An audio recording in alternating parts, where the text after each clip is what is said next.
2024 کا یہ آخری رمضان ہوگا۔ حضرت محمد مصطفیٰ صلی اللہ علیہ وآلہ وسلم نے اپنی امت کو آنے والے ہر قسم کے فتنوں کے بارے میں آگاہ کیا۔ آخری رمضان کا بھی یہ بتایا یہ آخری رمضان ہے، بہت سے نشانیاں پوری ہو چکی ہیں اور سب سے بڑی نشانی یہ ہے کہ بسم اللہ الرحمن الرحیم رمضان امت مسلمہ کے لیے اللہ تعالیٰ کا خصوصی انعام ہے۔ یہ مہینہ نزول قرآن کا مہینہ ہے۔ اس ماہ مبارک میں پروردگار کی خاص رحمتوں اور برکتوں کا نزول، فراخی رزق اور ایک دوسرے کی خیر خواہی اور جنت میں داخل ہونے کے لیے اور جہنم سے نجات حاصل کرنے کے لیے کی جانے والی کاوشوں کا مہینہ ہے۔ آخری کتاب الشریعت کے نزول کے ساتھ ہی حضور صلی اللہ علیہ وآلہ وسلم کو نبوت کی بشارت دی گئی۔ امت مسلمہ پر نازل ہونے والے اس انعام و کرام کی خوشی اور شکرانے کے طور پر مسلمانوں پر ایک ماہ کے روزے رکھ کر اضافی عبادت کا تحفہ ملا، اور پروردگار نے ارشاد فرمایا اے ایمان والو تم پر اسی طرح روزے فرض کیے گئے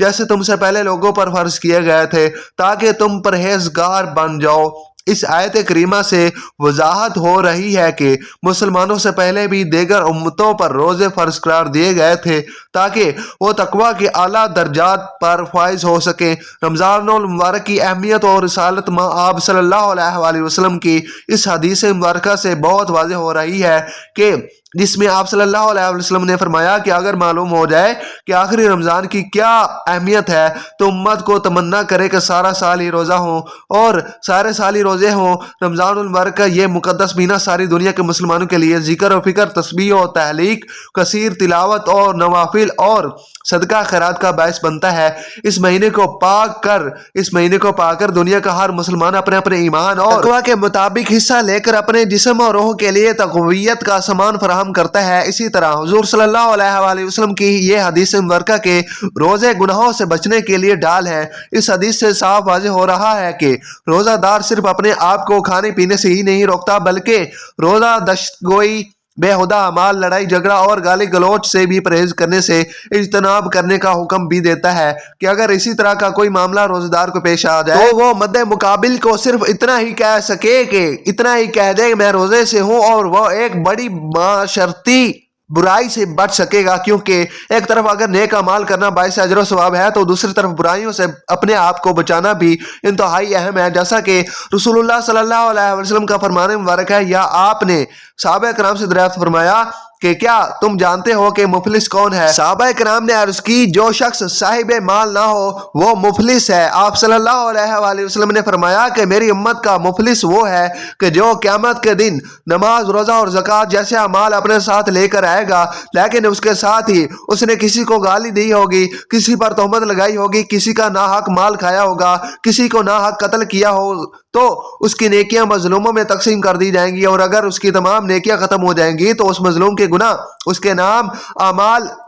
اعمال میں ڈال دیے جائیں گے۔ اسی طرح روزے کی فضیلت کے حوالے سے حضرت ابن عمر رضی اللہ تعالی عنہ سے روایت ہے کہ حضور نبی کریم صلی اللہ علیہ وآلہ وسلم نے فرمایا جنت سال کے آغاز سے ہی اگلے سال تک رمضان المبارک کے لیے سجا دی جاتی ہے۔ آپ صلی اللہ علیہ وآلہ وسلم نے فرمایا جب رمضان المبارک کا پہلا دن ہوتا ہے تو عرش کے نیچے سے ایک ہوا چلتی ہے جو جنت کے درختوں کے پتوں سے حور و عین پر پھیل جاتی ہے۔ بس وہ حوریں یہ دعا مانگتی ہیں اے اللہ ہمارے لیے اپنے بندوں میں سے ایسے شوہر بنا جن سے ہماری آنکھیں ٹھنڈی ہوں اور ہم سے ان کی آنکھیں ٹھنڈی ہوں۔ قرآن مجید میں رب تعالیٰ نے روزے کا حکم دیتے ہوئے فرمایا کہ یعنی تم پر روزہ فرض کیا جاتا ہے شاید کہ تم متقی اور پرہیزگار بن جاؤ۔ یہاں پر یہ نہیں فرمایا کہ اس سے تم یقیناً متقی اور پرہیزگار بن جاؤ گے۔ اس آیت سے واضح ہو رہا ہے کہ روزے کا نتیجہ تو آدمی کے سمجھ بوجھ اور اس کے ارادے پر منحصر ہے، نہ کہ صرف روزہ رکھ لینے سے،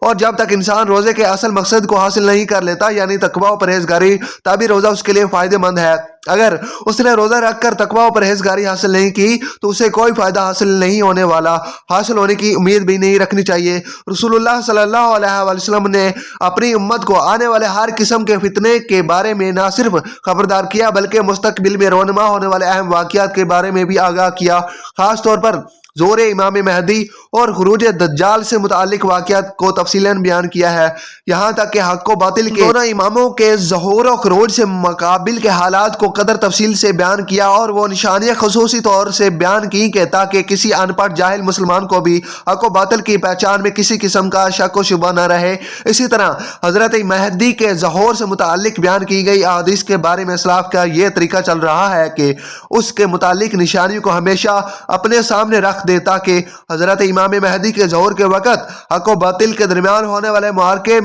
معرکے میں وہ حق کے ساتھ کھڑے ہوں اور باطل ان کو دھوکہ نہ دے سکے۔ حضرت امام مہدی کے ظہور سے قبل قریب ترین نشانیوں میں سے ایک نشانی رمضان المبارک میں ایک زوردار آواز سنائی دینا ہے، چاہے وہ چیخ کی صورت میں ہو یا دماغ کی صورت میں۔ نیز رمضان کی رات یعنی 15ویں شب کو ہوگا اور وہ جمعہ کی شب ہوگی۔ اسی طرح اس رمضان میں سورج گرہن کا ہونا، آسمان پر ستون کی مانند کسی چیز کا روشن ہونا، اور سب سے بڑھ کر رمضان میں ملک شام میں صفیائی کی جانب سے مسلمانوں کا قتل عام کرنا وغیرہ۔ رسول اللہ صلی اللہ علیہ وسلم نے فرمایا رمضان میں ایک زبردست آواز آئے گی۔ صحابہ رضوان اللہ اجمعین نے پوچھا یا رسول اللہ صلی اللہ علیہ وآلہ وسلم، آواز رمضان کی اول میں ہوگی، درمیان میں یا پھر آخر میں؟ آپ صلی اللہ علیہ وسلم نے فرمایا نصف رمضان میں، جب نصف رمضان میں جمعہ کی رات ہوگی تو آسمان سے ایک زوردار آواز آئے گی جس سے 70,000 لوگ بے ہوش ہو جائیں گے اور 70,000 اندھے ہو جائیں گے اور 70,000 بہرے ہو جائیں گے۔ ایک اور روایت کے مطابق 70,000 راستہ بھٹک جائیں گے اور 70,000 لڑکیوں کی وقار زد زائل ہو جائے گی۔ صحابہ کرام رضی اللہ تعالیٰ عنہ نے دریافت کیا یا رسول اللہ صلی اللہ علیہ وسلم، تو آپ کی امت میں اس آواز سے کون محفوظ رہے گا؟ رسول اللہ صلی اللہ علیہ وسلم نے فرمایا جو اس وقت اپنے گھروں میں رہے اور سجدوں میں گر کر پناہ مانگے اور زور زور سے تکبیریں کہے۔ پھر اس کے بعد ایک اور آواز آئے گی، پہلی آواز حضرت جبرائیل علیہ السلام کی ہوگی اور دوسری آواز شیطان کی ہوگی۔ پھر فرمایا کہ واقعات کی ترتیب یہ ہوگی کہ آواز رمضان میں ہوگی۔ دراصل جنگ کی گنجرگ یا شور شرابہ ہوگا جو کہ شوال کے مہینے میں ہوگی، اور ذی-القعدہ میں قبائل عرب بغاوت کریں گے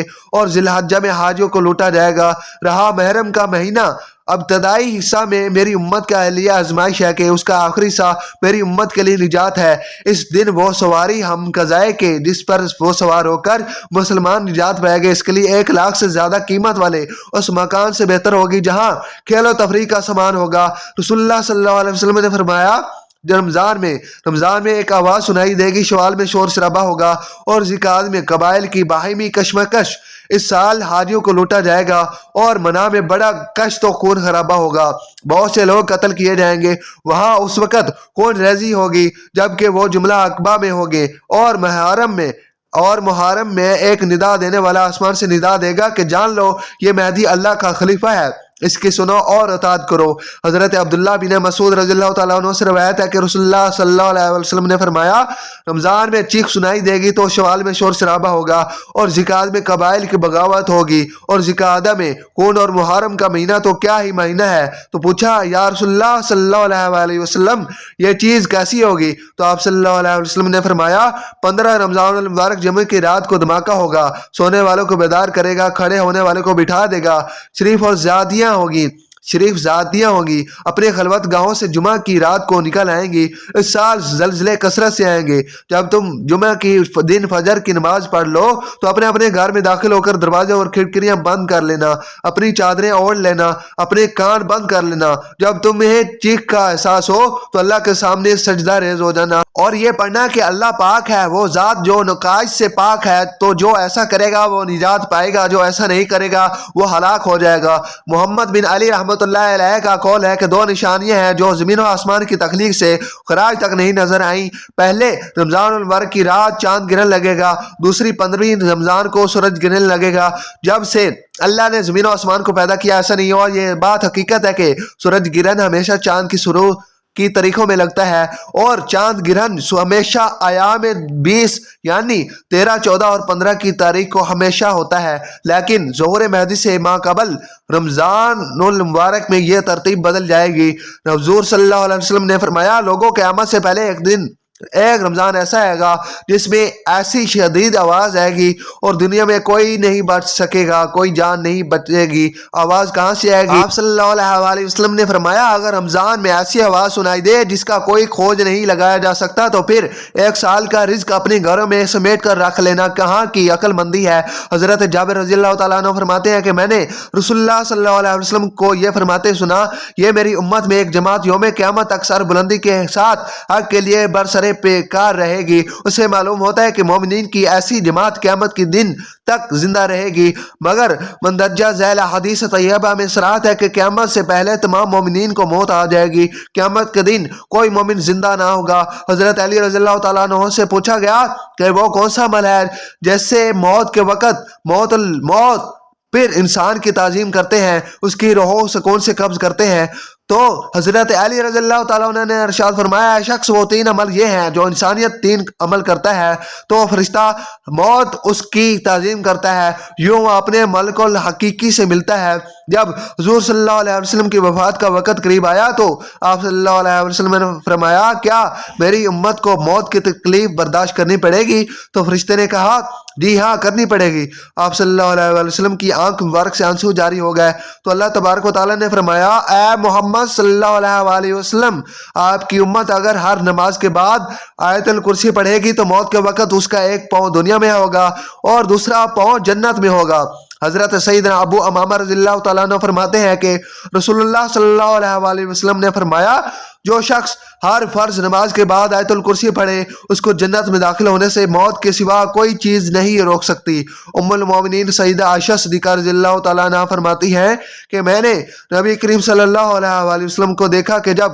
آپ صلی اللہ علیہ وسلم سکرات الموت میں مبتلا تھے تو آپ علیہ السلام کے پاس پانی کا پیالہ رکھا تھا، پھر جس میں پانی تھا آپ صلی اللہ علیہ وسلم